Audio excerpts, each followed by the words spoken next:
Good evening. I've done this. I've spoken about this topic before, but I feel like putting it on the record.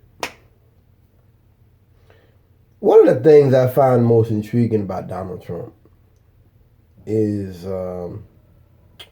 not just that he says one thing but does another. Not his arrogance, because that's what white people do. The objectification they do. Not his. Not all those things. I'm not going into all of it. What surprised me the most about him is his willful disregard for democratic norms. That's how you know you're dealing with a fascist. I'm not sure most conservatives even care about that. The ones that I'm seeing, they don't even care about that. The Constitution, they don't care about none of that stuff, man.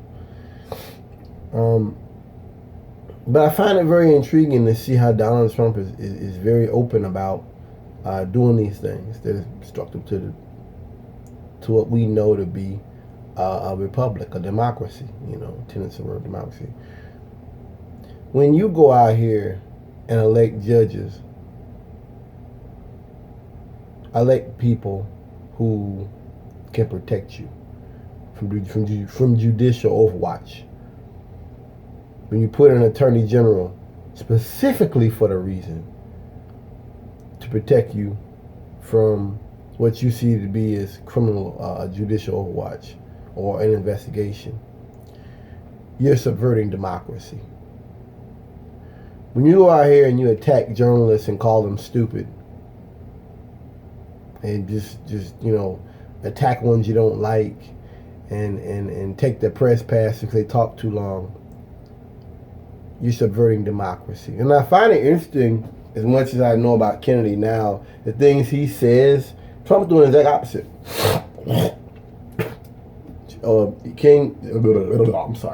Kennedy talked about not bringing weapons of war into space and how he not only could I not stop your readers and your newspaper from questioning me, I welcome it. He went into, he said, without debate, without criticism, no nation can succeed. No administration can succeed. And no republic can survive. That's why the Athenian lawmakers seldom decreed it a crime for any citizen to shrink from controversy. Trump doesn't use their questions as a chance to do that. That's what I do. People ask me questions, and folks are like, oh, you shouldn't ask him. I'm like, no. Because first of all, I'm moving in the public, which means the public has a right to question me. I'm not in my area. I'm in the public space. That they have common rights, and one of those rights is to question me. That's fine. Now, you're gonna respect me now. You're not gonna run up to me because you see a black guy when you wouldn't do it to white. You're not gonna do that, but you have the right to question me when I'm in the public eye. Trump doesn't do that. Trump. Well, once again, I say this all the time, that when you're like Trump and you're losing on so many different levels, this is what you do. Everything is political. Even Christmas, everything is political. There is no limit. People used to say years ago, we don't discuss politics at the table. Trump don't do that. Trump don't do that. And why? Because he's losing. So he goes out there to the military people and the people who are camp followers of the military and their families and stuff, and says, "Oh, the Democrats, they're getting me." Of course, because that's his only backers. He can't. Like I was telling you about Kanye West. I was saying how if Trump wanted to do something about bail reform or criminal justice reform, then he would have just done it. But he's been president for 2 years. He would have just done it. He wouldn't need to bring in Kanye West to do a little spiel in the White House, in the Oval Office for 10 minutes, cursing. And I mean, I have to say, I have to say that was really disgusting. Didn't correct him. That was really that's Trump. He ain't got no morals. No morals about no morals there. So are you surprised by this? But this is what we expect from him. And he would run to those people. That's why he still talks about Hillary, even though he's been president for 2 years. Hillary's not president. Hillary's not in office anywhere. You're president. He's done all this stuff to sort of. But he's not also, it's like he's not president for black people. The people who are against him, he's not president to them. He's not even trying to go halfway with them. That's what I see with the wave, or whatever you want to call it. They were talking about how, oh, they expected Democrats to take more seats. Here's the thing. Trump, or the Republicans, mostly won in areas that were their backyard anyway, that he was elected in. You can go into Democrats if you want to. He didn't win anything. In fact, they lost in a lot of areas. I didn't expect Beto to do so well in Texas. I was so shocked by that. You know, I know he's for the Hispanics. I'm just making the point that the demographics are shifting. Things are changing. See, that's how I look at it. I look at things differently. I look more into the future than most people. To me, this is a wave that it might take decades.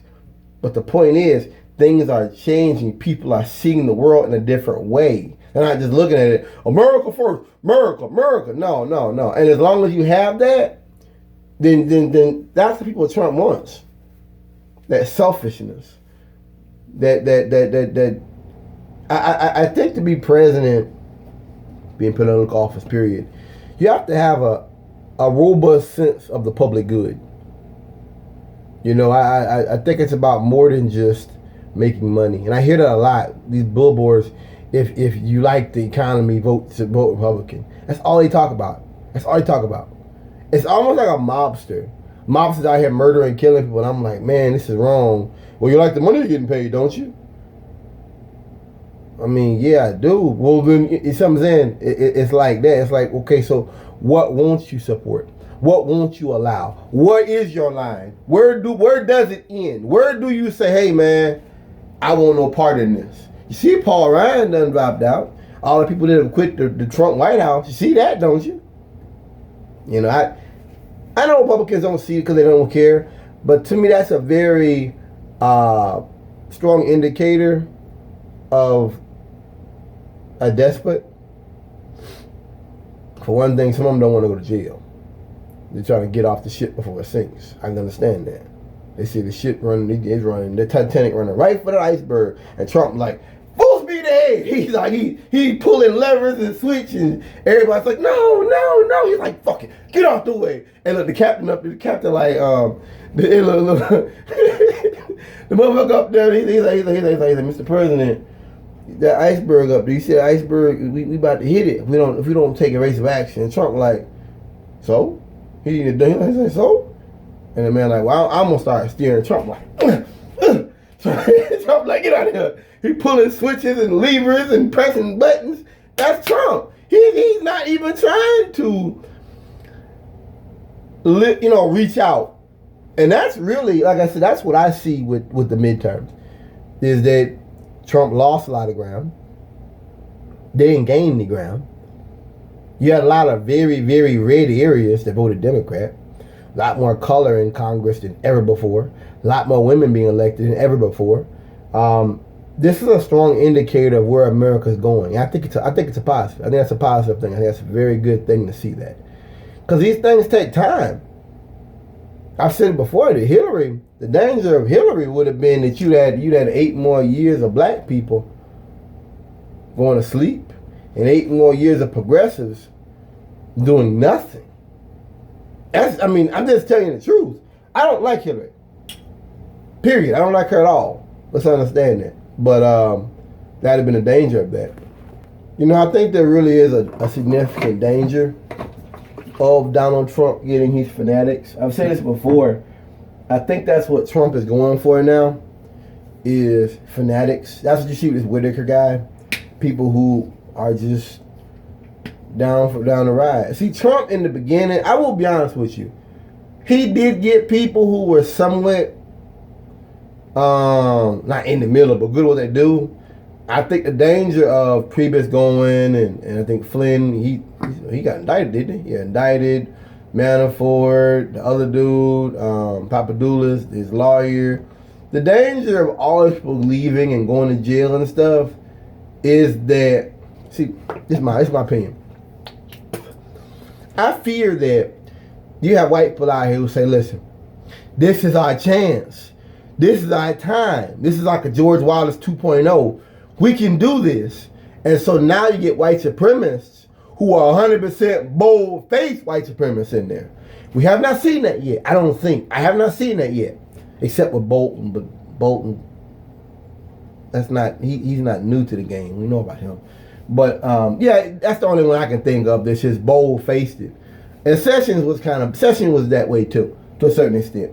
But I fear you're going to get like real, like Klan type white people who are like, we want race war. Them kind of white people. I fear that you'll get something like that. Sorry about that. I fear that you'll get something like, you'll get them white supremacists who are good at what they do. That it's not all about fraud and you know, I ain't talking about them kind of white folk committing crimes and shit, trying to get over on black. I mean, people who are like, I'm talking about like Dr. Death, like with South Africa, the dude that was like poisoning whales, poisoning cigarettes. He put stuff in the drugs to sterilize people. I'm talking about that dude who's just like, I don't like black people and I'm going to do what I can to kill them. I'm talking about them kind of white people. I fear that we might get that right now. It's not here yet. But I think with people like Whitaker, these are people who have a checkered past. But see, Trump wants fanatics. That's something that's very clear to me now. I tell everybody, Trump wants fanatics. He wants people who are do or die. He wants people who are going to go to prison for him. Okay, I need you to go to prison for me. Like Papadoulas, how he talked. You know, Trump was like, well, I'm not going to pardon you. You think I'm going to go to prison for 20 years and not rat on your ass? Listen, these white boys might know how to hide money, commit fraud. They might know how to use all that sophisticated language. But they're not made for prison. They ain't about that life. I'm telling you, y'all white boys ain't about that life. Some of them are. Many of them aren't. I knew Flynn was going to talk. I mean, I knew a boy was going to talk. I knew that. I should have bet on it. Yeah, they're going to talk. If they can.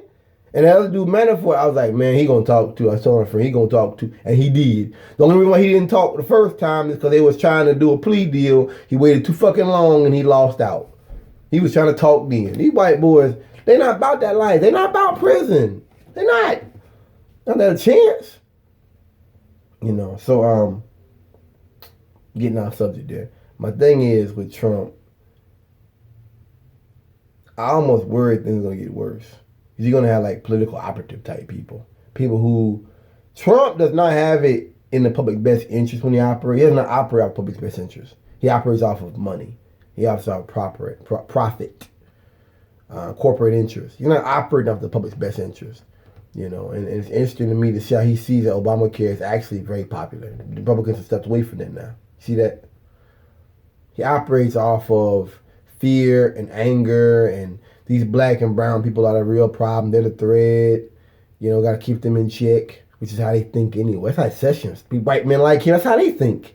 Keep the black and the brown down. Yeah, that's how he thinks. You know? So, anyway. And let me end it on this. There's people out there who would say to me, they don't believe America would ever allow that. They wouldn't. America basically would somehow would stop it, would not allow Trump to go that far to where he's now converting with white supremacists. Who's going to stop him? He's already attacking the media. He's already out here, race baiting, basically. Look at what and not just Trump. I'm going to stop that. I'm going to stop that there. Because that's not really what's at stake. Republicans are, when they make the comment about lynching, I like Trump to invite me to I'd be at the front row of a lynching. We know what she meant. When the guy in Florida made the comment about let's not monkey this up, we know what this meant. I mean, and then you're trying to. It's kind of like on Cedar Post when the guy was talking about that woman in South Park that made the racist comment, talking about, I'm black, I'm 50, and all this kind of stuff, and saying that The only folks that should be insulted by this is some journalist, some liberal journalist. Like, are you really that? See, that's the thing. These white men are really that radicalized. I told you. I read about one. Told one of them. Heard one of them say after the shooting in Parkland, he said, depending on who those kids' parents voted for, is going to depend on whether I feel bad for them or not. See, you can't reason with someone like that. We can't reason with. I'm not going to even try to reason with a devil like that. These are your kids, white man. These are your kids getting murdered, and you don't care. That's sick, man. I understand what you're saying by that. You're very sick. You're very sick. Those are children. And the fact that you would be so... And see, those are the folks who voted for Trump. They take every chance they get to be political. Some presidents in the past, they believe during the holidays, okay, you know, we should do things for the poor. We should do things for the children. We should, you know, believe... We should try to push this bullshit about America being this great country and we're humanitarians. They used to do that. Not anymore. You don't see that now, do you? Nope. You don't see that now. You playing politics even at the damn and Thanksgiving. So you can't reason with these beasts. You can't reason with these beasts. These are dangerous, dangerous beasts.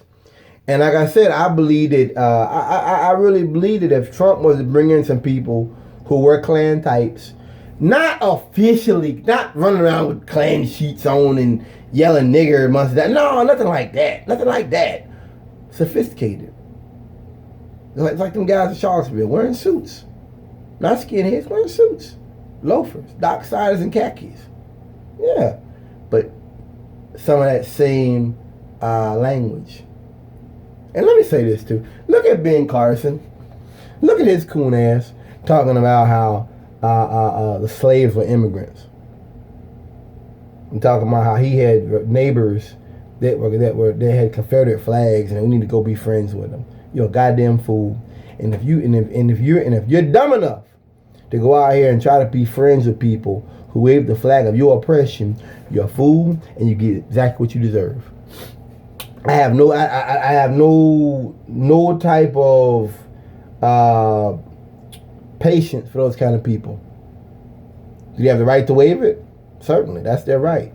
But these black people that would run out here and try to get in, inculcate themselves with the oppressor, nothing for you. Because you see on a regular basis how they're showing you'll never be accepted. Never. They never want to accept you, man. I mean, you know, I ask for respect. And I dress nice. And I carry myself in such a way which I could be carrying myself. I carry myself as a man. And I want to be treated as a man. I want the respect a man is entitled to. From white, from black, whoever. I want respect. So I say yes, sir. I say no, ma'am. I say those things to get respect. You know, you do these things to get that level of respect. But I'm not running out here trying to get the white man to like me or to support me or to agree with me or to accept me. That's of no interest to me whatsoever. And to black people out here who want that, kind of confused. They're showing you on a regular basis how they feel about us and how they're going to disrespect you. So if that's not enough for you, you know, I don't know what else you need to see to realize where you stand at in America in 2018 as a black man, as a brown man, as a red man, as any of them. Trump isn't just doing things against black people. We're just one of the groups. Trump's America is the white man at the center, and he's running the show. And you blacks need to know your place. That's Trump's America. And we're not going to have it. And what they're really trying to do is trying to put fear into the hearts of our children. That's what I see. Is these white men are trying to put fear into the hearts of our children. That's what this pulling guns out and brandishing guns and nigger and going up in stores. No, man. I'm not having it. I'm not having that shit. That's not cool, dude. And I ain't just talking about kids I know. Period. This is about putting fear in the hearts of black children. And what gets me is these white guys that do it, they're losers. Whether it be the woman in the park up there in Chicago with the Puerto Rico shirt on, the white man goes to him, are you a legal alien? Are you legal? What business is it of yours what she is? The police come over there, put his hand in his vest, and I keep basically showing the world ain't nothing about it. That he feel the same way. They're so goddamn stupid. They don't even realize Puerto Rico is a territory. They don't even know their own hold. They don't even know their own colonial holdings. That's how dumb they are. Trump just made them feel important. Ooh, I'm a white man. I'm a white man. I have to go and confront these black people and confront these Mexican people because this is my country. Dude, what the fuck are you talking about? That stuff has nothing to do with you. And you take that kind of mindset with this sense of self-righteousness, and you put that with guns, and you put that with that stand your ground, you got a dangerous situation. Very dangerous situation. I told my dad, so I'm always armed. When I deal with the Caucasian, I'm always armed. Always. Because they are very dangerous. And when you deal with Caucasians, you never know. You can do something that 99% of the population has no problem with. White man, if you don't like it, go get a gun, come back and kill you. Come back, brandish a gun on you. You don't know. And they won't even say nothing. Or they'll call the police, which is a little bit more common. But the point is, you never know. Look at the boy I told you about, waiting for the bus. And the white man comes out there with a shotgun, shot through the goddamn screen. The boy starts running. White man comes outside. The video shows it. He come outside, pointed, boom, fired again. That boy didn't expect that.